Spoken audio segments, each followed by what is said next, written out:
दहेज, समाज क्या कहेगा? हमें तो आपकी बच्ची पसंद आ गई है। हमारे लड़के की कद काठी के हिसाब से देखे तो दोनों की जोड़ी बहुत अच्छी लगेगी। जैसा आप सही समझे। बेटा योगेश, तुम दोनों को अगर टाइम चाहिए तो आपस में अकेले में कुछ बात कर सकते हो, हम बाहर चले जाते हैं। जी पिताजी, जैसा आप कहें। योगेश और सविता को अकेले वक्त देकर सब वहां से चले जाते हैं। चाय कैसी लगी? चाय भी अच्छी लगी और आप भी। सच में? हाँ, मैंने तो फोटो देख के ही हाँ बोल दिया था। मुझे भी आप अच्छी लगी। आपको कुछ पूछना हो तो पूछ लीजिए, जैसे खाना बनाना आता है या नहीं, घर के क्या क्या काम कर लेती हूँ, वगैरह वगैरह। वो तो मेरी माँ आपकी माता जी से पूछ ही लेंगी, वो मेरा डिपार्टमेंट नहीं है। इधर योगेश और सविता जिंदगी भर का साथ जोड़ने की बात कर रहे थे। उधर सविता के पापा योगेश के पिताजी के सामने हाथ जोड़ के खड़े थे। देखिए, हमारा बेटा पढ़ा लिखा है, अच्छी नौकरी करता है, उसमें जितना पैसा लगा है कम से कम उतना तो मिलना चाहिए ना। 10 लाख से कम में तो नहीं हो पाएगा।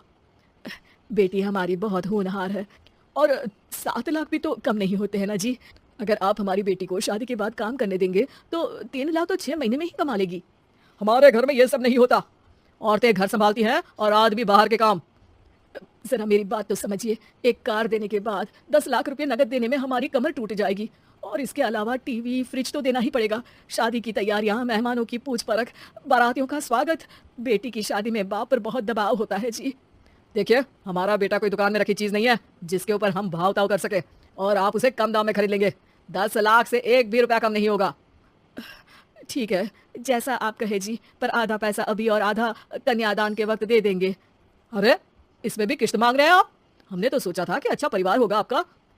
अच्छा ही परिवार है देवनाथ जी, पर पैसों की थोड़ी तंगी है ना, वरना सब ठीक ही है हमारे परिवार में जी। देवनाथ वहां से अपने बेटे योगेश को लेकर चले जाते हैं और कुंडली मिलवाई जाती है। 36 में से 32 गुण मिलते हैं। जल्दी शादी का मुहूर्त भी निकल आता है। अब कन्या को बुलाइए। आओ बेटी, यहाँ बैठो, योगेश की बाई और। मंत्रोच्चार शुरू करते हैं। मंगलम भगवान विष्णु मंगलम गरुड़ध्वजा मंगलम। सविता के पापा सविता और योगेश के बीच में जाकर बैठ जाते हैं। बेटी, तेरी माँ को यहाँ बैठना था, पर तेरी विदाई नहीं देखना चाहती होगी शायद, इसलिए पहले ही चली गई। बाबा, हंसी खुशी का माहौल है, रोने का समय तो विदाई के वक्त होता है ना, तब ये इमोशनल अत्याचार कर लेना। अभी तो मुस्कुराइए, कैमरा आसपास ही है। तभी पीछे योगेश के पिताजी आ जाते हैं। अभी तक पैसे नहीं आए आपके यहाँ से? उठा लूं क्या बेटे को? आते ही होंगे, मैंने अपने छोटे भाई को व्यवस्था करने के लिए कह दिया था। अरे तो जल्दी कराइए ना, वरना देर हो जाएगी, समझ रहे हो ना आप? योगेश और सविता दोनों एक दूसरे की तरफ देखते हैं। सविता चाहती है कि योगेश कुछ बोले, पर योगेश अपना मुंह दूसरी तरफ फेर लेता है। पापा, कितने पैसे की बात की है आपने? अरे बेटी, तुझे इससे क्या मतलब? मेरी डील की है ना, तो मुझे तो पता ही होना चाहिए। कन्यादान की विधि शुरू करेंगे। तभी योगेश के पिता वापस वहां आ जाते हैं। पैसे देते हैं या बेटे को उठवा लूं? मैं आपके हाथ जोड़ता हूँ जी, थोड़ा सा इंतजार कर लीजिए।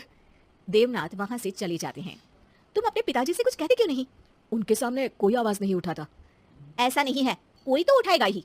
तभी वहां सविता के चाचा एक बैग लेकर आते हैं और सविता के पापा को देते हुए कहते हैं, 9 लाख ही हुए।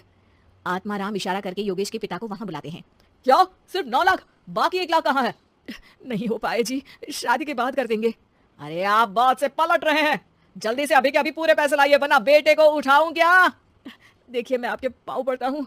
रुक जाइए पापा, रिश्ते हाथ पकड़कर जोड़े जाते हैं, पाँव पकड़कर नहीं। बेटी तू चुप रह। नहीं, ये कब से बस कह ही रहे हैं कि उठवा लूं, पर कोई उठ ही नहीं रहा। लो, मैं ही उठ जाती हूँ। बेटा, अपशगुन हुआ। दहेज लेना सबसे बड़ा अपशगुन है, पाप है, पाखंड है। और योगेश, तुम्हें मैं पसंद हूँ तो कुछ बोलते क्यों नहीं? और तुम्हारे पिताजी, अरे देवनाथ जी, आपके नाम में ही बस देव है, काम तो आपके असुरों जैसे हैं। पर गलती आपकी नहीं, गलती मेरे पिताजी की है, जो आप जैसे लोगों को घर की दहलीज भी चढ़ने देते हैं। लेकिन एक बात साफ है, मैं आपके घर की दहलीज कभी नहीं चढ़ूंगी। अरे बेटा, समाज क्या कहेगा? यही कहेगा कि सविता के भीतर की माँ दुर्गा जाग गई थी, जिसने पापा के खिलाफ, गलत के खिलाफ आवाज उठाई। आसपास के लोगों ने जोरदार तालियां बजाई। समाज की तालियों से पता चला कि समाज क्या कहेगा।